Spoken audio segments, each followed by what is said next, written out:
Welcome to Multiple Hats, a show about STEM professionals who have gone off script and carved their own path beyond the tracks that were set for them. Science, technology, engineering, mathematics, medicine, how they found their why and what it takes to make it happen. And so just like this, we got to the end of 2023. And I want to thank you for listening to Multiple Hats and coming along with me on this entrepreneurship journey of all our guests. And you may be on your own journey, or perhaps you enjoy hearing from the one who made a great daring move. Whatever brings your ears here, you're so welcome.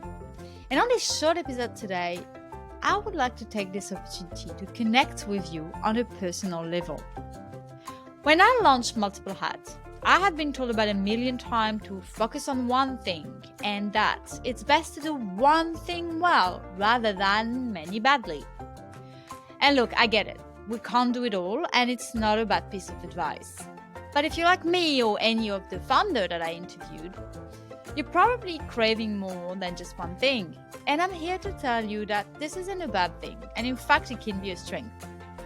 We're all unique, and if your brain is the kind that like to focus on one thing, then that's all fine. But if you're not, having a broad interest is the foundation for connecting the dots and system thinking, because really nothing works in isolation.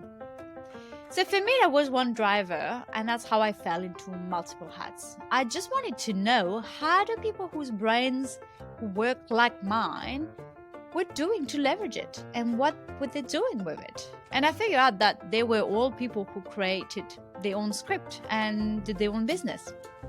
They brought all their pieces together in their very own perfect patchwork and created a new picture, and often one that could have a really great impact. Besides, broad interest often goes hand in hand with a growth mindset and the ability to learn quickly, and that's definitely crucial in starting your own business, because chances are you're going to do it all for a little while.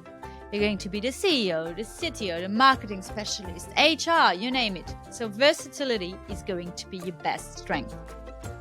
Of course, there's a point where you need to protect your time and be very strategic about the thing that you, as a founder, will do and what you need to outsource, delegate, hire for. And when that point comes, well, you're in a good spot, really, so more growth ahead. And we talk about being strategic in many episodes. So here you go. If your mind wanders in many places, you are not unfocused. You are not unstable. You're just on your way to build your own puzzle. And I can't wait to know what it will bring to the world. So let me know when it does. But beyond that, with Multiple Hats, my main goal, my true goal, is really to lower the entry barrier for any aspiring change maker, and this is you. I strongly believe that once you take that first step, when you get the ball rolling, you'll find a way to chase it. You'll find your crowd, you'll find your events, your mentors, accelerators, incubators, course, coaching, whatever you need. You will find it. There's so much out there. But that one first step, that entry barrier, that activation energy for all the chemists out there, that's what killed the beast. That's what makes the difference between the ones who speak about doing great things with best intentions and the ones who just do. And you may think that this is about having a stash of cash. And I hear you. But it has actually more to do with a mindset than cash. Of course, you will need some funding at some point. We talk at length about funding in the podcast. And I hear you saying, well, somebody's got to pay the bill, hey? And that's right, we all have those bills. And unless you are 18 years old, happy to catch surf until you break through, you'll have to find some money or buy some time. And you've heard it from our guest. If you are in the service industry, then you can be sustainable from day one by being very strategic, leverage your network and your previous skills and your 10 years in business, for example. In O2U, Viv Allen, Natalie Chapman, Heather Catchpole, and others, but it may take some time to get to sustainability. And you've got to get ready for it, that's for sure. And if you're in tech, then yes, we're talking big money, completely different level of money, and you've got to go pitching very early. Tune in for Dr. Damika Mistry, co-founder of Vical Diagnostics, and Miriam Parvis, co-founder of SDIP Innovations. They're both in the medtech sector, so they both talk about this funding and these first steps. But the point is that yes, we will have to talk about money, but to take that very first step, it's more about your mindset. And I hope that hearing about all these examples of founder and what state of mind gave them the courage or the momentum to take the leap, then you can find your own version of it. Some had a life trigger, a sudden realization that life's too short to not be your authentic self. Big hugs to you, Sue and Cassie. Some got made redundant and thought, hey, what a great use of this newly found time to do back of the napkin business plans and give it a go. Some thought, the job I want doesn't exist, so I'm going to create it. And some just brewed for a while, trying to find the missing piece. Some found inspiration in the frustration that comes when you stare at a problem for too long.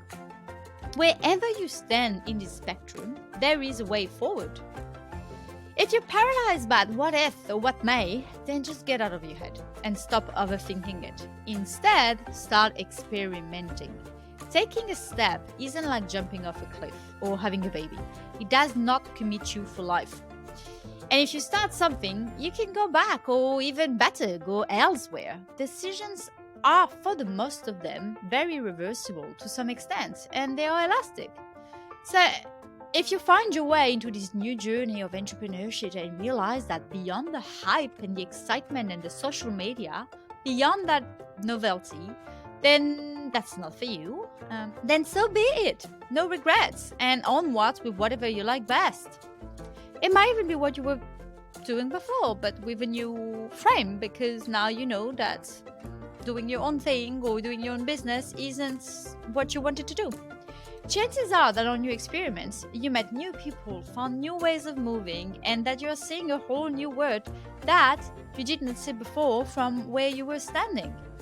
Like Lizoma said so well, it's really all about audacity and action. So just give it a go. I hear you again talking about your bills. We don't have to go all in. We can start on the side and explore until you find whatever makes sense to you. Or you may even have a portfolio career for life, a mix of corporate, freelance, and business. Or you might do both for a little bit and then get in a spot where you need to go full time because it's really needed and because it works. In this case, well, are you in a good spot? The great news is that there's no right or wrong, only your script. So do me a favor. You do you. You find your twist, you find your crowd, you find your ways. So that's for step 1, inspiration and courage.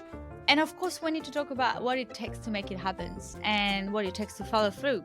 And we could go on a 10-chapter book about this attribute, but it's Christmas soon, so we don't want to do that. I actually think that there's only 2 fundamental traits that you need to cultivate to make it. And it's purpose and grit. Your inner motivation, because without a stronger purpose, you'll drop out when it gets tough. And tough it will get. So back to your bookshelf, we've Find Your Why from Simon Sinek. And the second one is Resilience and Grit. Go farther on the bookshelf to read Grit, The Power of Passion and Perseverance by Angela Duckworth, whose research shows that grit and the growth mindset are the strongest predictor to success, not your IQ or your money. Yes, money helps, but still. And so with those two, you're well equipped. When people detract you, when you get 100 no's for only 1 yes, or when you make a mistake and have to fix them. And that's not about being stoic. In fact, that's quite the opposite. You can have a cry, you can be devastated, you can throw the towel for a bit, you can scream. But then you come back up and you move on, learning from whatever mistake you've made. I do want to add a third one for the perfectionist out there. Perfection is great for Barbie. Not even anymore, to be honest, but for real people, perfection does not get you anywhere more than towards exhaustion or doing nothing at all. So do yourself a favor, give it up. Plus, people are not there tracking your every move to see where you made a mistake. So unless you're Beyonce and people are really watching you, and then if you are, then who cares, right? So perhaps we'll go on this 10th chapter of Resilient Individual another day. But for now, I want to ask you to make Multiple Hats a two-way conversation. I want to know about your questions. I want to know what you want more of, what you need more, what topics matters to you. I'm planning about, IP strategy, accelerators, incubator, capitals, more tech, more impact, and even perhaps charity, entrepreneurship, and social businesses. So give me a cue. Tell me what you would like most. I also would love to get your take on this. What resonates with you? What mistakes that you thought was a deal breaker but really wasn't? What's the turn that you've taken that changed you? And a great way to do that is you can comment on my LinkedIn post or leave me a message on my website. You can just Google Angelique Greco at Multiple Hats and you'll find the website. It's really important for me to know what you think of it because really I'm doing this for you. So let's get on with our Christmas break. And if you're looking for more reads, I suggest The Power of Onlyness by Niall of Immersion to find how only you can make this special dent in the world. This Working Life by Lisa Leong and Monique Ross to find how you can experiment with a portfolio career. And There Has to Be More by Rachel Service, a step-by-step audit of yourself and how to get more of what you want. Happy reading! That's it for me. Tune in for the next episode on Feb 13, 2024. We'll talk about neurodivergence and how this can be your powerhouse.